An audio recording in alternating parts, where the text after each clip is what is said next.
À votre avis, l'orthophoniste peut-il prendre en charge des patients souffrant d'apnée du sommeil? Non. Non. Ça, je sais pas. Je sais pas que non, mais bon.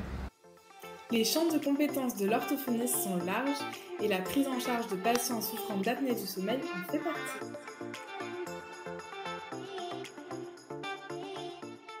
Comment en êtes-vous venu à prendre en charge des patients souffrant d'apnée du sommeil?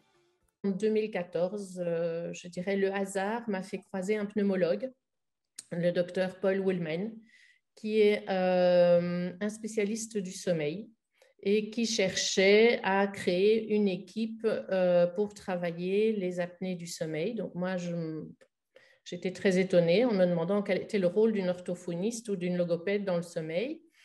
Et voilà, donc il a créé ce qu'on appelle la sleepclinic.be, donc c'est la clinique du sommeil.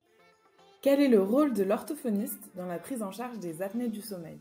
J'ai rencontré une ORL également, qui est spécialiste chirurgienne ORL, et qui, elle, me disait qu'il y avait un problème parce que seuls 20% de ces opérations amygdale-végétation permettaient de diminuer les apnées du sommeil et le ronflement à 1 an. Donc, elle ne comprenait pas pourquoi, ça va fonctionner pendant 1 an, pour finalement se rendre compte que c'était un problème d'hypotonie linguale et que ce n'est pas parce qu'au niveau chirurgie, elle faisait de la place en enlevant les amygdales, en enlevant les végétations, que cet espace était pérenne, puisque l'hypotonie linguale allait prendre progressivement de plus en plus ses aises et réoccuper cet espace qui a été libéré.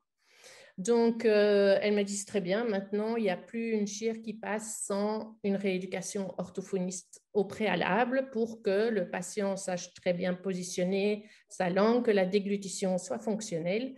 Et au moins, maintenant, elle est à 89% de réussite dans ces opérations. Quels peuvent être les impacts d'un sommeil perturbé?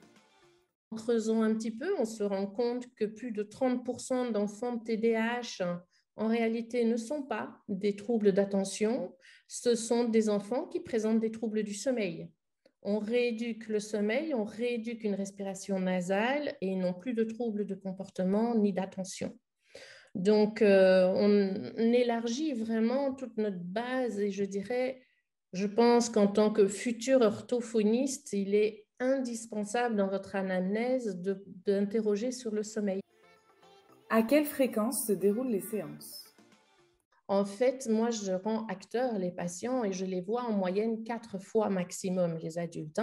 Donc, c'est une prise en charge très courte, très peu nombreuse, étalée sur 3 mois. Merci beaucoup à Pascal Doucet pour son témoignage.